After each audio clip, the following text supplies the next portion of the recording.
نبی آتے تھے اپنے ساتھ دین اور دین کی محنت لاتے تھے. جب محنت ہوتی تھی زندگیوں میں دین آتا تھا. نبی جب چلے جاتے تھے تو محنت کا سلسلہ منقطع ہو جاتا تھا. محنت کا سلسلہ منقطع ہونے پر یہ صفات اور دین زندگیوں سے آہستہ آہستہ نکلنا شروع ہوتا. صرف دین نہیں نکلتا تھا، اس کی جگہ بے دینی لے لیتی تھی. جب وہ بے دینی، جب شرک، نافرمانیاں، بد اخلاقیاں، معاشرت کی گندگیاں، معاملات کی الجھنیں، اغراض اور دنیا پرستی اور دنیا طلبی اور جاہ طلبی جب اپنی انتہا کو پہنچ جاتی تھی، پھر اللہ کو اپنی مخلوق پر ترس آتا، پھر خدا ایک نبی کو بھیجتے. امام بخاری رحمۃ اللہ علیہ فرماتے ہیں، بخاری شریف میں موجود ہے، کلما ہلک نبی خلفہ آخر. جب ایک نبی تشریف لے جاتے دوسرے نبی آتے، پھر وہ نبی اپنے ساتھ دین اور دین کی محنت لاتے، محنت کرتے، آہستہ آہستہ لوگوں کی زندگی کا رخ صحیح ہوتا، لوگوں کی زندگیوں میں دین آنا شروع ہوتا. دین آتا، اللہ کی مددیں آتی، خاندان، افراد، مجمع اور امتیں کامیاب ہوتی جو نبی کی بات مانتے. لیکن جب نبی چلے جاتے محنت کا سلسلہ منقطع ہو جاتا، پھر دین نکلنا شروع ہوتا. دین نکلنا شروع ہوتا تو بے دینی کی جتنی چیزیں وہ سب زندگیوں میں آتی، پھر وہ اپنی حدوں کو پہنچتی، اللہ کو ترس آتا. یہ سلسلہ برابر محمد الرسول اللہ صلی اللہ علیہ وسلم کی بعثت تک چلتا رہا. نبی آتے، اپنے ساتھ دین لاتے، دین کی محنت لاتے، محنت کے نتیجے میں دین زندگیوں میں آتا، اور اس دین پر اللہ کے جتنے وعدے، اللہ اپنے وعدوں کو پورا فرماتے. اسی لیے قرآن کہتا ہے ڈنکے کی چوٹ، یا ایھا الناس، یا ایھا الناس ان وعد اللہ حق، یا ایھا الناس ان وعد اللہ حق. لوگوں، اللہ کے وعدے حق ہیں. فلا تغرنکم الحیات الدنیا ولا یغرنکم باللہ الغرور. لوگوں، اللہ کے جتنے وعدے ہیں، وعیدوں کے لیے بھی وعدے کا لفظ استعمال ہوا ہے قرآن میں. تمام وعدے، تمام وعیدیں حق ہیں، حق ہیں، حق ہیں.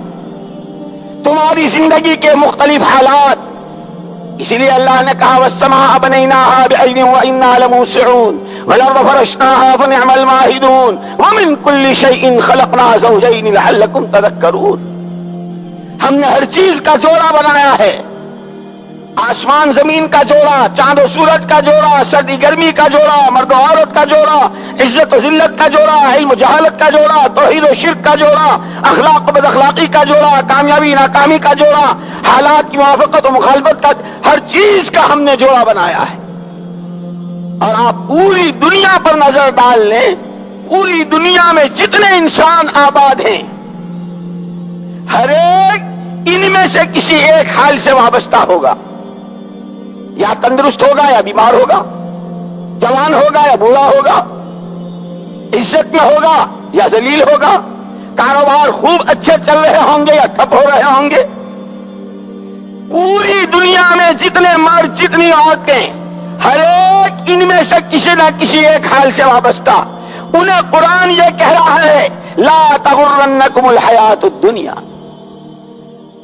کہ جو جہاں جس حال میں ہے، جو جہاں جس حال میں ہے، اس کا وہ حال اسے دھوکے میں نہ ڈالے.